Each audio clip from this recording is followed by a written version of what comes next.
Hello dear audience, আজকে আমরা এই শর্টসে ডিসকাশন করব এএমও থিওরি অফ এইচআরএম নিয়ে।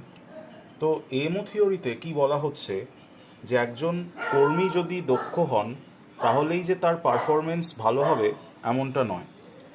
এ মানে হচ্ছে এবিলিটি, অর্থাৎ কর্মীর জ্ঞান, দক্ষতা, যোগ্যতা এগুলিকে বোঝায়। ট্রেনিং বা প্রপার রিক্রুটমেন্ট এই সমস্ত কিছুর মাধ্যমে আমরা কিন্তু একজন কর্মীর এবিলিটিকে বাড়াতে পারি। দেন মোটিভেশন হচ্ছে একজন কর্মীর কাজের আগ্রহ বা তার অনুপ্রেরণাকে বোঝায়।